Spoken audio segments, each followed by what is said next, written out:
Hello dear students, जो कल अपना लास्ट पार्ट था इस सॉलिड स्टेट का, उसके अंदर अपन ने ठोसों में निबिड़ संकुलन देख रहे थे, close packing structure in solid states.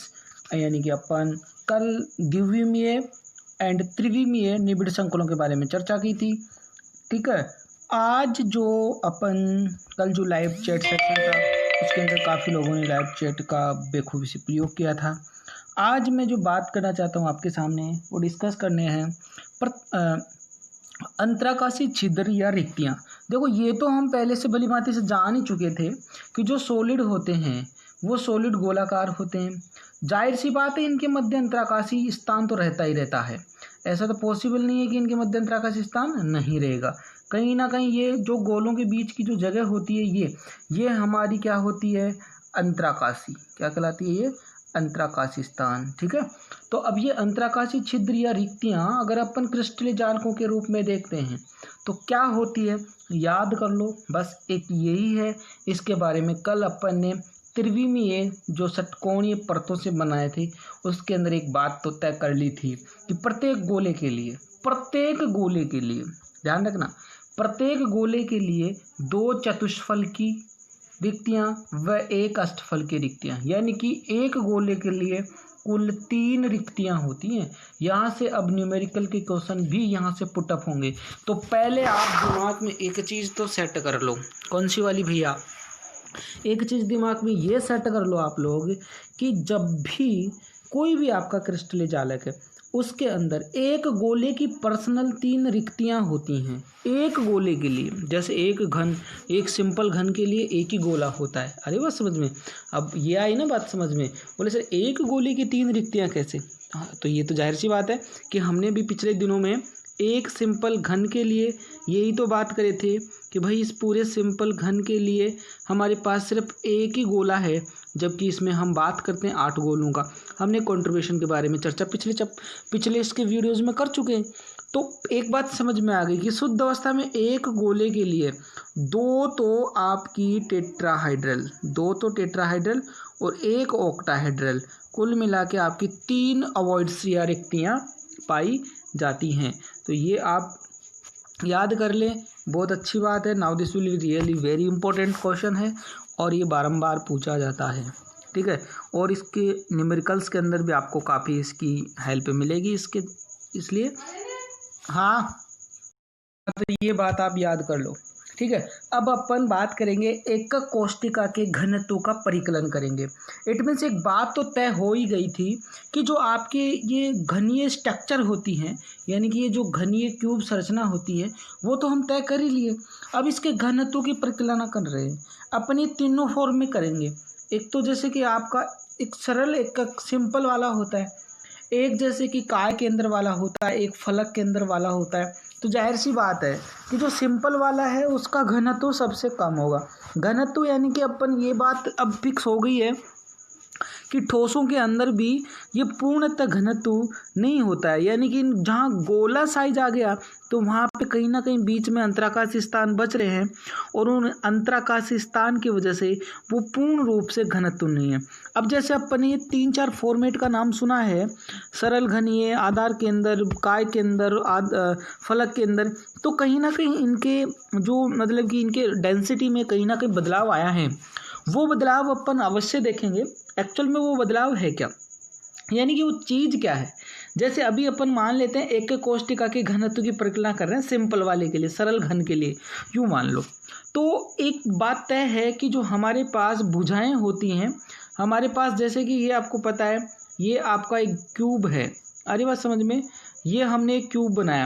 अब आपको पता है इस क्यूब के मतलब गोले हैं, ये जो बिंदु है हमने गोलों के केंद्र बिंदु को ही तो मिलाकर एक क्यूब सा बनाया था। ये बात आपको पता है कि सर ये सिंपल घन है। और एक बात ये भी तय है कि ये जो इसका जो कोणा है वो एक गोलाकार है। ऐसे ही कोई गोला दूसरा इधर है, ठीक है, ऐसे ही इस क्यूब के लिए कोई गोला है। इट मीन्स अपने पास ऐसे ही इसके लिए 4 गोले हैं। देन आपका जो दूसरे वाला एक तरफ पैटर्न से है, जैसे मैं इसकी बात करूँगा तो इसके पास भी क्या होंगे, इसके केंद्र के लिए भी 4 गोले होंगे। तो वो कहीं ना कहीं इसके केंद्र को भी कहीं ना कहीं मिला ही रहे होंगे। जैसे इस गोले के लिए भी 4 केंद्र होंगे, नीचे वाले के लिए भी, जैसे स्क्वायर बना। एक्चुअल में इस प्रकार से 8 गोले होते हैं। अब ये तो आप समझ गए कि सर एक घन के लिए 6 फलक होती है, यानी कि 6 एक तरह से इसके लिए फेस हैं, भुजा है। अब मैं एक साइड की फलक की बात कर लूँ, एक साइड के फलक को ले लूँ, सबको काट पीट के चीर चार के अलग कर दूँ, न्यारा न्यारा कर दूँ, तो आप मुझे बताओगे कोई कि शायद ये ही एक भुजा प्राप्त होगी। क्यों? क्योंकि आपको मैं शुद्ध अवस्था में इसका चीरा लगा के बताऊं तो जाहिर सी बात है आप इस बात को समझ गए कि जो एक फेस है, कौन सी, एक जो आपकी ये फलक है, अब इस एक फलक के अंदर आपको इस बात का पता लग गया होगा कि गोला इसके अंदर में मान लिया कि ये जो केंद्र है गोला का ये एक पूरा है इस प्रकार से। लेकिन मेरे लिए अगर मैं बात करूं किसकी, तो मुझे तो बस इतने से एक फलक ले रहा हूं ना, तो मुझे तो इतने इतने गोले ही चाहिए, इतने इतने गोले ही चाहिए। आ रही बात समझ में? यानी कि ये जो मैंने ये फेस लिए ना, एक्चुअल में इतना ही लिया, बाकी तो ये अदर पोर्शन को किसी दूसरे घन का पार्ट है। मुझे तो बस इस घन के पार्ट की आवश्यकता थी, जो ये प्रकार से मैंने अंदर से ले लिया ना, ये मेरे लिए एक फलक है, एक घन की फलक है। तो हम किसी एक भुजा का पता लग जाता है तो भुजा क्यूब से घन का बहुत कुछ निकाल लेते हैं, वही कोशिश कर रहे हैं, घन के क्वेश्चन सोल्व करना चाहते हैं। ठीक है, तो जाहिर सी बात है ये इस प्रकार का आपके पास एक सामने एक इंटरफेस प्राप्त हो रहा है। जैसे आपके सामने अगर आप इसको काट पीट के देखते हो तो कुछ इस प्रकार से आपके सामने घन नज़र आता है। और अगर आप उसकी एक भुजा की बात करते हो, बोले सर हम इसकी एक भुजा की बात कर ले, तो ये इतने तो गोले ही आपको क्या करते हैं, इसके अंदर काम आते हैं, यही तो गोले काम आएंगे, इतना सा चीज़ ही तो मिलेगा। अब हम कहते हैं कि ये अगर मान लो ये इस चीज़ों के अंदर इस चीज़ को मानना है कि ये क्या है, एक्चुअल में ये किनारा है, ये आपकी फलक का क्या है, किनारा। हम इसकी लंबाई को क्या मान लेते हैं, ए मान लेते हैं, क्या मान लेते हैं, ए मान लेते हैं। अगर मैं गोले की बात करूं तो गोले की त्रिज्या क्या होगी, गोले की त्रिज्या आर होगी, तो ये वाला यहाँ से लेके दूरी यहाँ तक की दूरी क्या है, आर दूरी है, तो जाहिर सी बात है यहाँ से लेके यहाँ तक भी आर ही हो गई। तो एक्चुअल में मुझे बताओ कि अब जो आपका ए है, जो आपका ए है वो किसके बराबर है, 2r के बराबर है। तो इस प्रकार से हम क्या करना चाहते हैं, घन के बेस पे, घन के आधार पर हम इस प्रकार की कुछ कल्पनाएं करना चाहते हैं, मतलब यानी कि इसको सोल्व करना चाहते हैं और इसका घनत्व निकालना चाहते हैं, कि घन के माहौल बनाना चाहते हैं। तो इतनी सी बात को आप घन के केस में समझना पड़ेगा, यानी कि आप इसको साथ साथ इतना सा डायग्राम बना लो, ठीक है, और आप जैसे ये इंडिकेशन लिख लो कि ये सारे गोल हैं, यानी कि ये त्रिज्या है किसी गोल के लिए, ये सब किनारा ए है तो ये सब ए लंबाई है, ठीक है, यानी कि ये सब किनारों की लंबाई ए है और ये ए इक्वल टू 2r है। ए किसके इक्वल है, 2r के इक्वल है। इतनी बात तो पता चल गई। अब जब एक भुजा के बारे में इतनी जानते हैं तो 6 के बारे में भी जान ही गए। अरे बस समझ में, एक के बारे में जानते हैं तो 6 के बारे में जानते हैं, भुजा क्यूब या भुजा स्क्वायर, तो वर्ग के लिए भुजा स्क्वायर और घन के लिए भुजा क्यूब। तो ये बात अपनी बचपन से जानते आए हैं, हमारे लिए तो कोई नई बात है ही नहीं। बोले सर आप तो है ना, मतलब हमको बता दिया करो, बाकी तो सब हमारे पे छोड़ दो। तो अब अपन में घन के बारे में अगर मैं कहूँ कि स्टार्टिंग से ये वैसे सिंपल क्वेश्चन भी पूछ लेते हैं कि मतलब सरल घन के लिए संकुलन दक्षता कितनी होती है, या फिर इसका परिकलन करना पड़ जाए, इट मीन्स कभी तो आपको ये करना आना चाहिए। एक कोष्ठिका की घनत्व का परिकलन करने के लिए ये सब मैंने किया, ये बात आपको समझ में। तो हम क्या कर सकते हैं, माना, क्योंकि हम मैथ में पहुँच गए तो मानना पड़ेगा, माना कि एक कोष्ठिका का एक किनारे की लंबाई ए है, जैसे ये अपन ने ए मान ली। एक गोले की त्रिज्या कितनी है, आर है, यहाँ से जो एक गोला है उसकी त्रिज्या कितनी है, आर है। प्रति कोष्ठिका गोलों की संख्या, सरल घन में प्रति कोष्ठक गोलों की संख्या कितनी होती है, एक होती है। पिछले वीडियोज में निकाल चुके हैं पार्ट 6 वगैरह में कि एक जो आपका अवयवी कण है सरल घन के लिए कितना होता है, अवयवी शुद्ध अवस्था में एक ही गोला होता है, यानी कि वैसे 8 कोणे हैं लेकिन 1/8 यानी कॉन्ट्रीब्यूशन एक गोला है। अरे बात समझ में, प्रति कोष्ठिका यानी कि प्रति कोशिका, प्रति सेल, प्रति घन गोलों की संख्या 1, किसमें, सरल घन में, किसमें, सरल घन में। अभी हम किसकी बात कर रहे हैं, सरल घन की बात कर रहे हैं, तो जाहिर सी बात है जो भी बात करूंगा उसी के बाद में बात करूंगा। तो यहाँ पे शुद्ध मात्रा में गोले कितने हैं, 1 है। एक गोले का आयतन कितना होता है, बोले सर ये हमसे पूछ रहे हो, हम तो बचपन से जानते हैं, आपको पता है तो बता दो, मुझे मैं भी बता दूंगा, 4/3 पाई आर क्यूब, ये एक गोले का आयतन होता है। क्या होता है, एक गोले का आयतन होता है, 4/3 पाई आर क्यूब, राइट बात। अब संपूर्ण कोष्टिका का यानी कि घन का आयतन, यानी कि जो एक सिंपल घन है पूरे के आयतन की बात करें, जब हमको एक गोले का आयतन पता चल गया, इसकी भुजा चल गई यानी ए है, इसकी आर पता चल गई, तो हम क्यों ना हम अब संपूर्ण गोले का आयतन याद कर सकते हैं। संपूर्ण गोले का आयतन कैसे याद करते हैं, भुजा क्यूब, भुजा क्या है, ए है, ए किसके बराबर है, 2r के बराबर है, हमने ये बात पहले जान ली थी। तो 2r का क्यूब कितना हो जाएगा, 8r क्यूब, 2r का क्यूब कितना हो गया, 8r क्यूब। ये भी यहाँ तक किसी को दिक्कत आनी नहीं चाहिए, वैसे बहुत अच्छे बच्चे हो तुम लोग। तो अब क्या करना आगे जाके आपको, देखो आपकी करना आगे, सरल घन एक कोष्टिका की संकुलन दक्षता क्या करनी है, फॉर्मूला होता है, ये फॉर्मूला आपको याद करना है। इस तो फॉर्मूले ये तो फॉर्मूला बहुत ऊंची रेट में बिकता है, यानी कि 1 नंबर का आ ही जाता है। तो ये जो फॉर्मूला आपको बारंबार ये तीनों फॉर्मेट में, यानी कि आपके बीसीसी और एफसीसी में भी यही फॉर्मूला लगेगा, तो सो ऑन, इस फॉर्मूले को याद कर लो।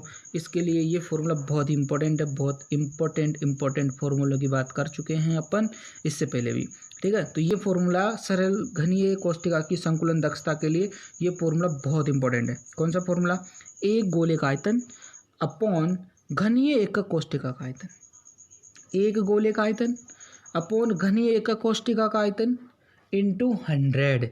क्यों, क्योंकि ये तो पूरी घनीय एकक कोष्टिका है, ये एक गोले का आयतन है और परसेंटेज निकालना चाहते हैं इसलिए 100। आ गई बात समझ में, ये फॉर्मूला बहुत important, now this will be really very important formula. आ गई बात समझ में, ओके। तो अब करना क्या है, फॉर्मूले में इनकी वैल्यू पुट कर दो। एक गोले का आयतन कितना होता है, बोले सर ये बात तो हम जानते हैं, जानते हो तो लिख दो, 4/3 पाई आर क्यूब, और घनीय एकक कोष्टिका संपूर्ण आयतन अभी निकाला था अपन ने 2r का क्यूब करके, तो वो कितना आया था 8r क्यूब इंटू 100। अब आप भी जानते हो और मैं भी जानता हूँ, शायद r क्यूब से r क्यूब कट गया, क्या हो गया, r क्यूब से r क्यूब कट गया, ये बात आप जान गए। नीचे 8 है यानी कि 8/1 मान सकते हो, तो ये 1/8 हो जाएगा।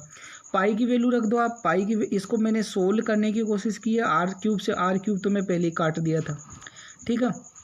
फिर मैंने क्या कहा कि जो 8 था उसको 1/8 कर दिया, इससे गुणा कर दिया, तो ये इससे कट के 2 आ गया, यानी कि नीचे क्या बच गया, यहाँ के आपके 1/6, क्या बच गया 1/6। लेकिन साथ साथ में ऊपर पाई भी है, ऊपर क्या है पाई, पाई का मान क्या होता है 22/7। तो अगर पाई की वैल्यू, ये पाई/6 इंटू 100 आ गया, तो पाई की वैल्यू कितनी है 22/7, तो वही बात आ गई 22/7, और ये जो 6 था वो मतलब ये 1/6 हो जाएगा उधर जाके इंटू 100, यानी कुल मिला के ये जो माथापुड़ी कर कर आके रिजल्ट आया हमारे पास वो आता है 52.38।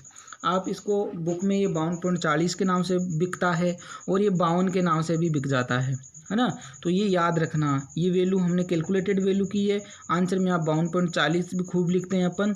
तो कोई पूछ ले सरल घनीय एकक कोष्टिका की संकुलन दक्षता कितनी % होती है, क्वेश्चन तो यही बहुत इंपॉर्टेंट है, इतना तो पूछ लेते हैं, और ऐसा क्वेश्चन बहुत बार पूछा गया है। सरल घनीय या एकक कोष्टिका की संकुलन इकाई मतलब संकुलन की दक्षता क्या है या कितनी % है, तो ये कितनी बताओगे 52.40 या 52.38, ठीक है। चलें आगे, ये किसके लिए था, सरल घनीय एकक कोष्टिका के लिए। देख लो यहाँ पे ऐसा वैसा बनाया है, ये त्रिभुज बना दिया, आपको पता है, आपने किसी के लिए निकाला होगा, ये सब कुछ फेस कर करा के, इसमें कोई दिक्कत नहीं आती। लेकिन अब आगे के केस में इस प्रकार की चीज़ों की बहुत ज़्यादा आवश्यकता पड़ेगी। तो ये आंसर भी मिल गया आपको, सरल एकक कोष्टिका की संकुलन दक्षता कितनी होती है 52.40 या 4% होती है, राइट। चलो अब अपन बात करेंगे किसकी, काय केंद्रित घनीय संरचना में संकुलन दक्षता, बीसीसी की बात करेंगे, फिर एफसीसी की बात करेंगे, करते रहेंगे जब तक रहेंगे, ठीक है। तो अब अपना जो नेक्स्ट टॉपिक, काय केंद्रित घनीय संरचना में संकुलन दक्षता, बीसीसी स्ट्रक्चर ऑफ मतलब आपका एक तरह से इसकी क्या निकालनी है आपको, बीसीसी की संकुलन दक्षता निकालनी है। बीसीसी की संकुलन दक्षता निकाल दो आप लोग, सब कुछ फॉर्मूला वो का वो करना है, बस सोचना थोड़ा सा ज़्यादा कैसे सोचना है, इसमें थोड़ी सी चीज़ें ज़्यादा आ जाएंगी। वो ज़्यादा भी आ क्या रही है, एक्चुअल में देखा जाए तो ज़्यादा वैसे कुछ नहीं आ रहा, बस हमारा भ्रम ज़्यादा आ रहा है। भ्रम क्या आ रहा है? देखो पहली बात तो इसके स्ट्रक्चर को समझने की कोशिश करो। जैसे ये वो मैंने चमचे नहीं, चाकू से काट को पीट के इसको मैंने क्या कर दिया, इस तरह से इसको मैंने सजा दिया। क्योंकि अपन कभी कभार घन के एक कोने पे नज़र डालते हैं ना, तो अपन 3 फेस ही दिखती हैं। हम तो 3 फेस की बात नहीं करेंगे, 1 फेस की बातें करेंगे। ये तो हम जान ही गए थे, लेकिन हम इस बार किस टाइप की बातें कर रहे हैं? बोले सर आप तो बहुत अच्छी बातें कर रहे हो। अच्छी नहीं, कहने का मतलब है जैसे कि ये आपका क्या है, एक घन मान लेते हैं। बोले सर आप मानते हो, मान लो, ठीक है, ये घन मान लिया मैंने, आ रही बात समझ में? अब मान लिया तो आप भी मान लो, यानी कि ये जो घन बना है अपना इस टाइप से, ये एक घन बना है एक्चुअल में। तो इस घन के अंदर हमारी व्यवस्था कौन सी टाइप वाली है? ये BCC बॉडी सेंटर्ड क्यूब, यानी कि एक गोला हमारा इसके क्या है, इसकी बॉडी में भी स्थित है। एक बात समझ गए? आ गई बात समझ में? और बाकी तो गोले कहाँ स्थित होते हैं? बोले सर बाकी तो गोले कोणों पे स्थित होते हैं, राइट। अब एक बात तो तय है, क्या तय है? अगर इसकी ये जो भुजा है ना, ये भुजा, हाँ सॉरी, ये गोला ना यहाँ का है ना, तो ये यहाँ तक टक्कर मारेगा, ठीक है। तो ये जो भुजा है ना, ये वाली भुजा और ये वाली भुजा, इन दोनों में कुछ चीज़ों का फ़र्क है। कौन सी चीज़ों का फ़र्क? जैसे डायग्राम के हिसाब से देखा जाए तो ये गोले का आर है, तो ये भी इस गोले का आर है, तो यहाँ पे ये तो 2r हो जाएगा, क्योंकि ये तो व्यास है एक तरह से। तो इस क्या है, त्रिज्या का डबल होता है, तो मतलब 2r है, एक r ही है। तो ये यहाँ से यहाँ तक अपने जो करंट डाल दिया ना, वो तो 4r के बराबर हो गया, और इधर वाली चीज़ किसके बराबर हो गई? r और r 2r के बराबर हो गई। तो अब देखो साफ सुथरा डायग्राम समझने की कोशिश करो। पहले माना कि किसी किनारे की लंबाई कितनी है, a है, जैसे मानते हैं वो हमारी आदत है। फिर गोले की त्रिज्या कितनी होती है? r, एक गोले की त्रिज्या होती है। प्रति कोष्टिक गोलों की संख्या कितनी है? 2। क्यों? क्योंकि कोणों के हिसाब से, और एक उसके केंद्र में जो है, बॉडी में जो गोला है वो तो पर्सनल उसका है। तो ये बात तो हम पहले से ही निकाल चुके हैं।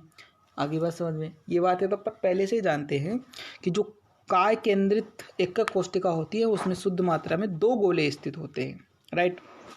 चलो, अगर ये 2 गोले स्थित हैं तो बाकी की फॉर्मेलिटी अपन बाद में कर लें, अरे मतलब थोड़ी देर में कर लें। जैसे अभी इस डायग्राम को समझो आप।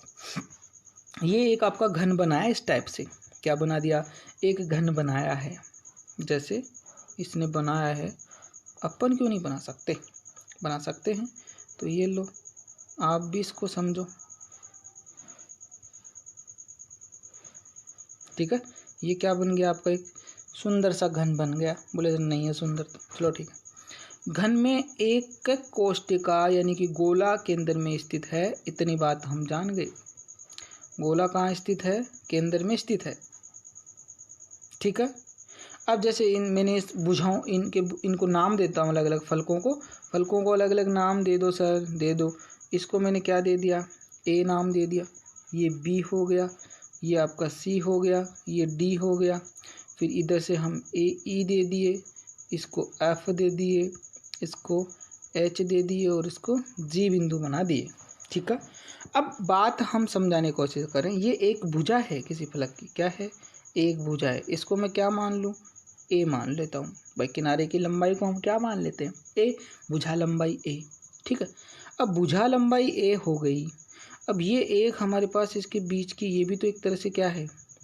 अब ये कितने आर के बराबर है? इसको हमने क्या मान लिया? सी मान लिया। क्या मान लिया? इसको सी मान लिया।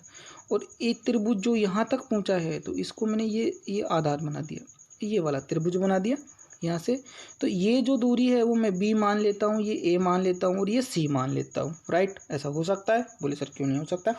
बस इतनी बात समझ लो, बाकी बातें छोड़ दो। क्या है? इतनी सी बातें आप समझ लो, ठीक है। समझ लिए?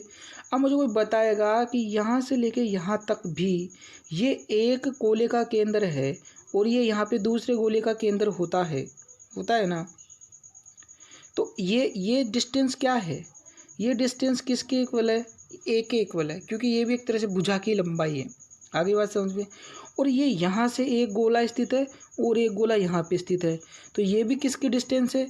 ये भी एक की डिस्टेंस है। किसकी डिस्टेंस है? एक की डिस्टेंस है। लेकिन ये नहीं पता ये कितनी होगी, एक तरह से कर्ण हो गया। इसलिए मैंने इसको बी मान लिया और इसको मैंने सी माना था। आगे बात समझ में। तो हमारे पास कुछ चीज़ें फिक्स हैं, हम कुछ त्रिभुजों की रचना करना चाहते हैं, कुछ त्रिभुजों के बारे में जानना चाहते हैं। एक त्रिभुज तो ये वाला हमारा, ये त्रिभुज भी तो बना है यहाँ पे, ठीक है। अब इस त्रिभुज में, इस त्रिभुज यानी कि त्रिभुज कौन सा हो जाएगा, ये EFD, और एक त्रिभुज हो जाएगा ADF। दो त्रिभुजों के बारे में रचना करने वाले हैं। आ रही बात समझ में, किस किस को क्या माना है। अब एक चीज़ तो है, ये R है, ये R है, तो इस गोले से ये और R हो गया, यानी कि C जो है ना हमारी, वो 4R के इक्वल है। आगे बात समझ में। B की वैल्यू कहाँ से आएगी, B की वैल्यू तो ये आ जाएगी लंबटा आधार के आधार, ये इसका निकाल लेंगे। ये B तो जैसे मान लो त्रिभुज की दो भुजाएं ज्ञात हैं, तीसरी निकाल लेंगे, क्या दिक्कत है, कर्ण का फॉर्मूला लगा देंगे, कोई दिक्कत ही नहीं होती हमको, ठीक है। तो इसी तरह से अपन इसके बेस में आगे जाके काम करने वाले हैं। डायग्राम को आप समझ ही गए होंगे। अब अपन काय केंद्रित घनीय संरचना की संकुलन दक्षता की प्रक्रिया करेंगे। अब देखो, समकोण त्रिभुज EFD, समकोण त्रिभुज EFD कौन सा वाला त्रिभुज था, देखो वो मैं जब ऊपर नीचे जाता हूँ तो वो चीज़ें यहाँ से फिनिश हो जाती हैं, ठीक है। E ये वाला, F ये वाला और D ये वाला जो त्रिभुज बना था हमारा अभी यहाँ से, ये वाला त्रिभुज, जिसमें हमारे पास ये A भुजा है और ये A भुजा है। आगे बात समझ में। E, F और D, इसकी बातें कर रहे थे अपन।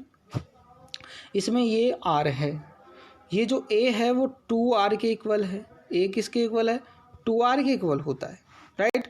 तो अभी जैसे ये B स्क्वायर का पता नहीं, यानी कि कर्ण स्क्वायर है, प्लस बराबर लंब स्क्वायर प्लस आधार स्क्वायर, यानी कि B square plus 2A square, क्योंकि ये दोनों क्या हैं, A स्क्वायर, ये भी एक तरफ से आपका लंब और आधार क्या है, A का स्क्वायर, भुजा का स्क्वायर। तो अपने पास क्या आ गया, ये B स्क्वायर बराबर क्या हो गया, 2A स्क्वायर, या फिर B के इक्वल क्या हो जाएगा, √2A। कोई दिक्कत नहीं, बोले सर बिल्कुल नहीं है। 2K के इक्वल क्या हो जाएगा आपके हिसाब से, √2A, कोई दिक्कत नहीं है। इसी प्रकार त्रिभुज AFD जो बड़ा वाला, AFD जो अपन ने यहाँ से यहाँ तक का संबंध निकाला था, ये वाला AFD, जिसमें ये हमारा A था, ये हमारा F था और ये हमारा D था, ठीक है। अब इसके अंदर ये जो भुजा थी हमारे पास A, B हमने निकाल लिया। अब ये C और ज्ञात करना है। C एक्चुअल में आपको पता है कितने R के बराबर है, C एक्चुअल में थी 4R के बराबर थी, ये अपन पहले ही निष्कर्ष निकाल चुके हैं। तो C बराबर क्या हो गया, 2A स्क्वायर, यानी कि ये B है एक्चुअल में, B स्क्वायर की वैल्यू क्या है, 2A square plus A square, ठीक है। तो फिर वही C स्क्वायर बराबर क्या हो जाएगा, 3A स्क्वायर। C स्क्वायर बराबर क्या हो गया, 3 स्क्वायर। अब यहाँ C इक्वल क्या हो जाएगा, √3A, क्या हो जाएगा, √3A।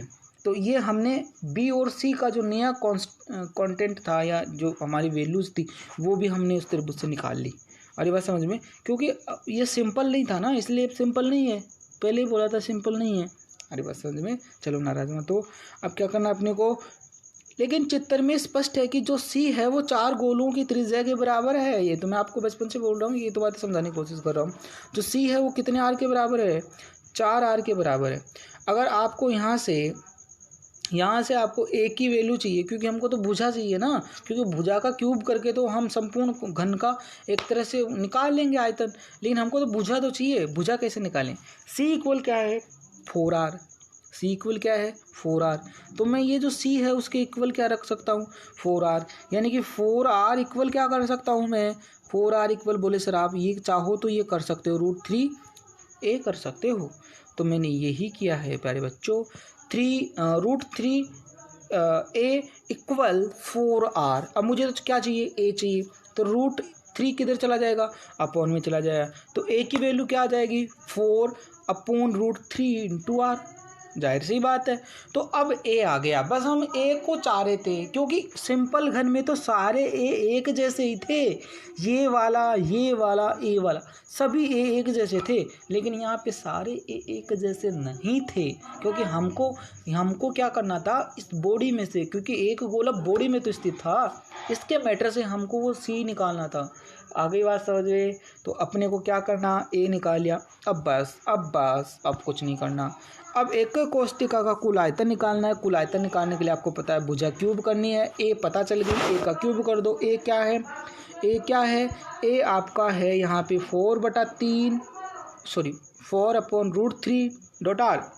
इसका क्या कर देंगे? क्यूब कर देंगे। क्यूब कर दें? कर दें बोले सर कर दो। तो 4 का क्यूब तो क्या हो जाएगा? 8 हो जाएगा।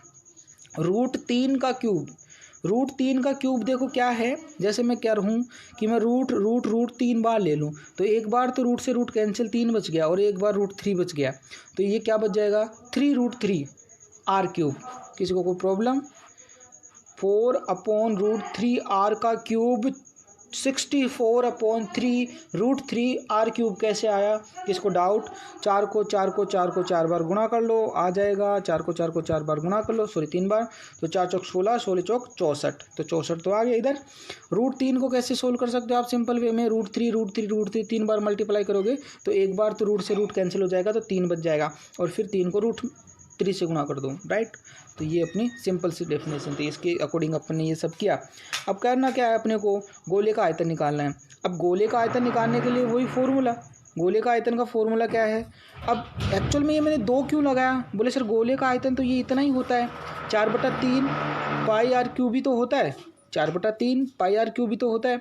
लेकिन गोले इस BCC के अंदर टोटल गोले कितने हैं? तो अब करना क्या है अपने को? ये जो वैल्यूज है अब सबको पुट कर दो। अब ये हमारे पास गोले का आयतन आ गया और एक कोष्टिका का कुल आयतन भी आ गया।